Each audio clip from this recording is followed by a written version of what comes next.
모든 인간은 불안과 절망을 가지고 있습니다.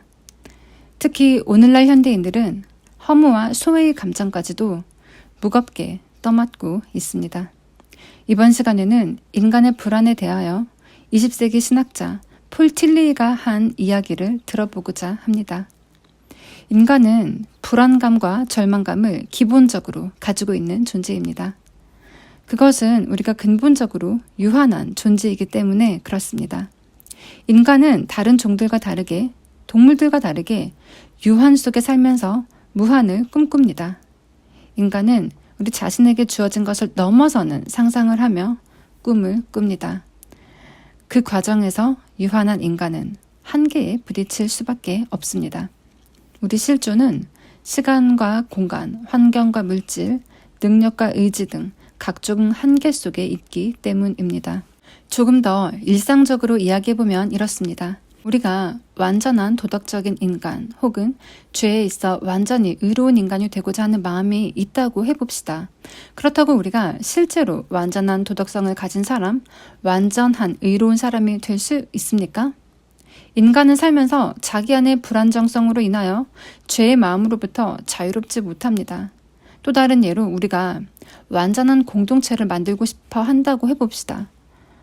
인간이 완전한 공동체의 규약을 만들 수 있겠습니까? 만든다고 해도 그 규약을 따라 완전하게 살 수 있겠습니까? 힘들겠죠. 그리고 불가능하겠지요. 모든 시대의 모든 인간에게 불안감과 절망감은 있었습니다. 그런데 오늘날 우리 현대인들이 가진 불안과 절망의 무게는 그 이전의 시대의 것과는 또 구별됩니다. 21세기를 사는 우리들은 20세기 인류가 경험했던 처참한 절망과 불안, 허무와 소외를 직접적으로 이어받았습니다. 20세기에 어떤 일들이 있었습니까? 그 이전에 유럽의 르네상스, 계몽주의, 그리고 19세기 과학혁명으로 인해 인류는 인간 이성에 대한 낙관과 역사에 대한 장밋빛 전망이 충만했습니다. 그런데 그 주체적이고 잘난 이성을 가진 인간이 세계 1차 대전과 세계 2차 대전으로 온 삶의 현실을 황폐하게 만든 주체가 되었습니다.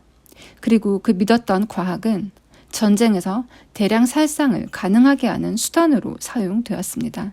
인간은 두 차례의 세계 전쟁 이후에 폐허가 된 일상 속에서 인간 자신에 대한 실망과 절망을 도무지 피할 길이 없었습니다. 그래서 세계대전 이후의 인문학은 인간 안에 절망과 불안, 허무와 소외에 천착합니다. 오늘 20세기 신학자 폴 틸리이가 인간의 불안에 대하여 살핀 내용들을 보려고 합니다. 틸리이는 현대인들의 불안과 절망을 깊이 들여다보았습니다. 그는 자신의 젊은 날 나치당의 횡포와 세계대전의 참상을 삶으로 겪은 인물로 근대가 가지고 있었던 역사와 인간에 대한 낙관과 기대가 어떻게 처참하게 무너지는지 목도한 사람입니다. 틸리이의 학문이 너무 철학적이라는 평가도 있지만 그러나 그의 연구는 인간 실존에 대한 고민 가운데 싹텄습니다. 틸리이는 인간 실존에 가지고 있는 불안을 세 가지로 보았습니다. 첫째는 운명과 죽음의 불안, 둘째는 공허함과 무의미함의 불안, 셋째는 죄의식과 정죄의 불안입니다. 첫 번째, 운명과 죽음의 불안입니다. 죽음의 불안은 그 누구도 피해갈 수 없는 불안이죠.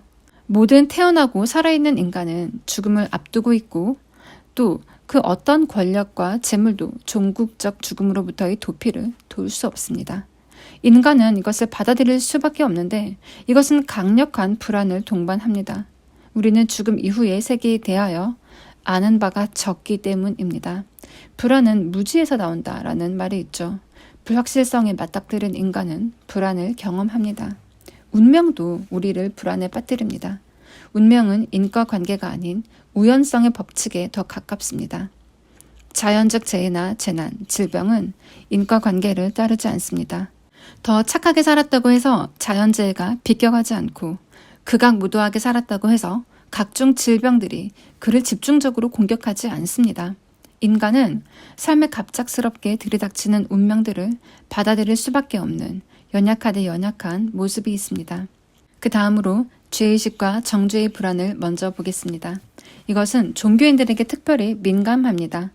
사실상 인간은 보편적으로 양심이 있어 불의에 대하여 분노합니다.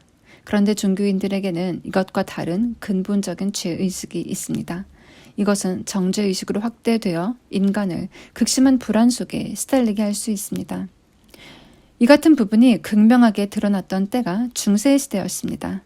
중세 교회의 두 가지 중요한 의례는 미사와 회개의 성례전이었는데요.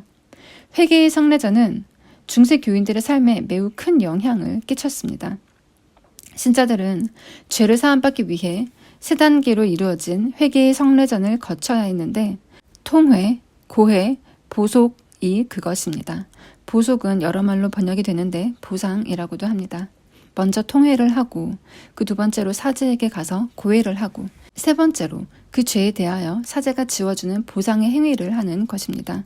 예컨대 이러한 죄에 대하여 당신이 어떤 행위 몇 번을 하면 그 죄가 사해진다는 것입니다.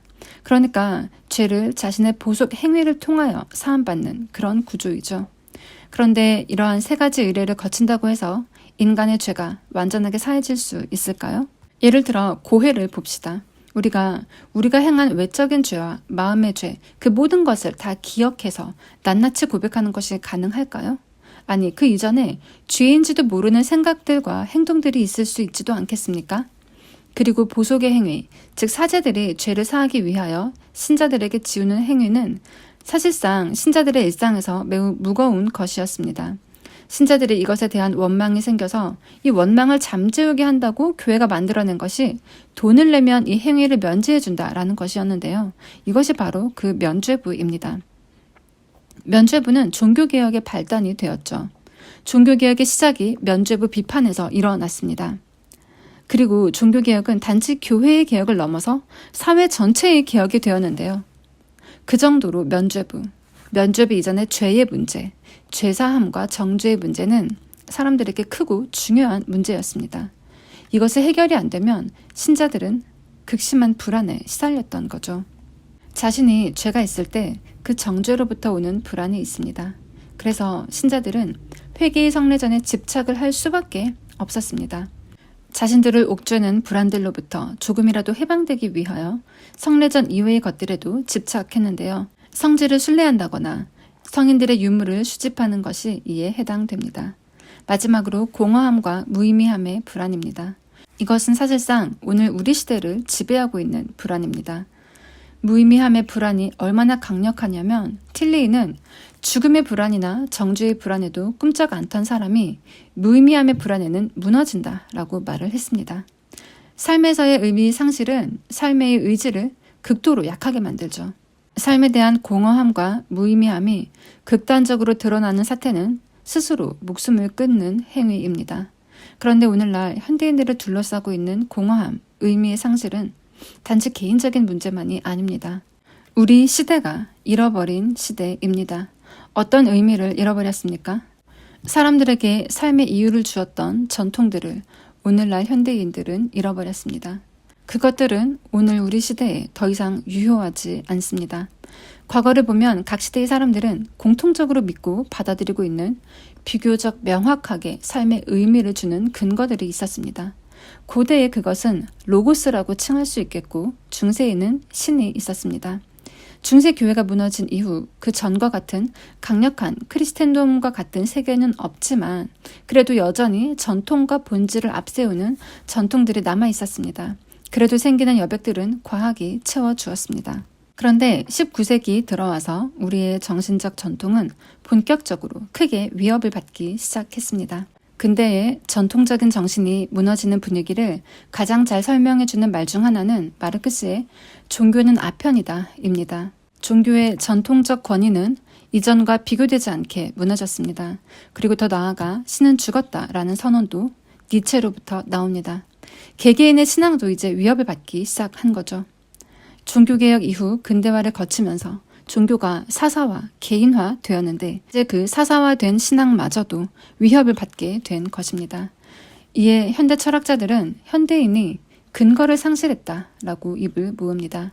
하이데거는 현대 실존들이 내던져진 존재라고 표현을 했습니다. 한 인간이 어떤 목적에 따라 필연적으로 지금 여기에 세워진 것이 아니라 우연적으로 어쩌다 보니 그저 지금 여기에 내던져져 있다는 것입니다. 오늘날 우리 시대 한 철학자는 현대인이 우연히 존재하고 설명되지 않은 채로 존재하고 있다라고 말을 했는데요. 현대인들의 자의식을 잘 보여주는 문장입니다. 그러니 필연성도 없이 우연히 존재하고 내가 사는 이유를 설명할 수도 없는 그런 자의식을 가진 현대인들이 삶의 의미를 찾기가 어렵습니다. 그러니 틸리이는 공허함과 무의미함의 불안이 현대 우리 시대를 주도하고 있다고 갈파했습니다.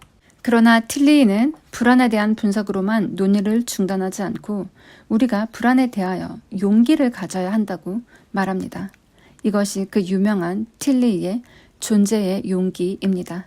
틸리이가 말하는 용기에 대해서 다음 시간에 보겠습니다.